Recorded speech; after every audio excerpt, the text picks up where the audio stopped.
This was a project from a company called Homeless Entrepreneur. So I took part in it back in September 2019, and what we had to do was kind of just raise awareness about the homeless situation in Barcelona. Most people think it's just about giving food, giving clothes, when in reality it's not. It's actually about getting them off the street and getting them back into work, which a lot of charities aim at giving food and clothes to the homeless, but in reality, if you actually speak to them, what they really want, not all of them, but a lot of them, is to get off the street and actually go back into work. So what we did is every 3 months, I think it is, in Barcelona, they do a group sleep out. So you sleep out with some of the people who used to be homeless and now on the program, who are getting back into work, and also other people who are interested in it. So I think there was about 9 to 10 of us in total, and there was terrible weather. And yeah, that's it. You'll see it all in the video.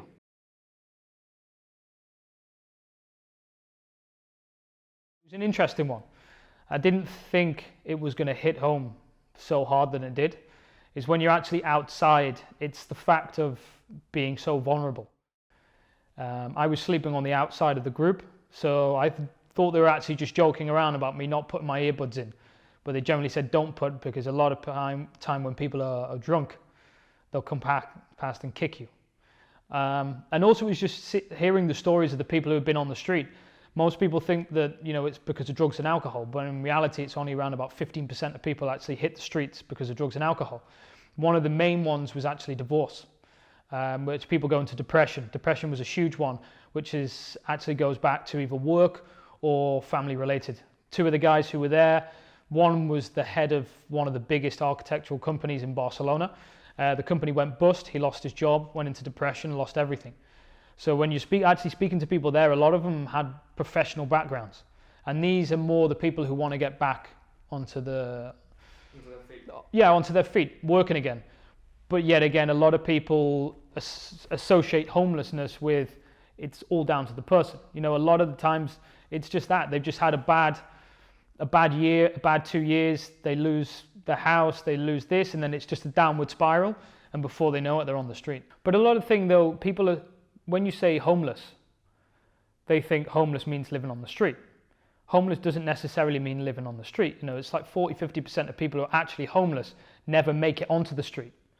The street's the last thing. They're living at the friend's house, they're doing couch surfing. You know, this guy Andrew was homeless for 6 months, but he wasn't on the street. He had to sleep a couple of days on the street, but it was, you know, moving around and going to different houses. Which is still stressful.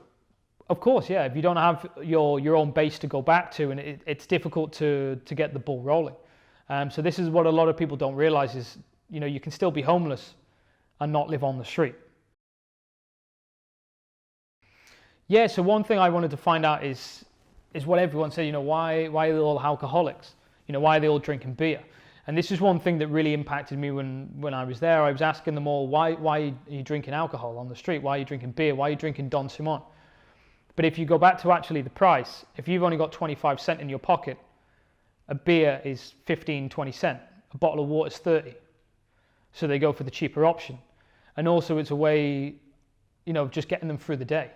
You know, we were there awake until 3 o'clock in the morning. And it was, you know, I don't know how people could do that by themselves all day, you know, just wasting time. Did you have an Alderbrow? I wasn't drinking there, but a couple of people, well, we went out before, so they'd have a glass of wine and stuff like that, and then it becomes more sociable. But I think if then people didn't drink, and then they wouldn't have been as sociable, and also it's getting to sleep. No, I probably slept half an hour during the whole night that we were there, because you're constantly awake, the wind, you've got the traffic, you've got the bins, you've got everything. So, you know, if you are probably drunk, you'll sleep a lot better and you'll wake up in the morning. If you're sober when you go to bed, I highly doubt you're actually going to be able to get a good sleep, which you won't be able to. Did you enjoy the experience? I did, yeah. It was actually weird though, but it was because the way that it was set out. It was like a special Catalan day. So the day after we had to go and present flowers and stuff in a parade. So it was quite interesting just finding out different people's life stories, and also other people who were doing it with us. There was a couple of other people, like really high up directors in SEAT as well, who were with us, and just speaking to them and finding out why they came. That was quite enjoyable.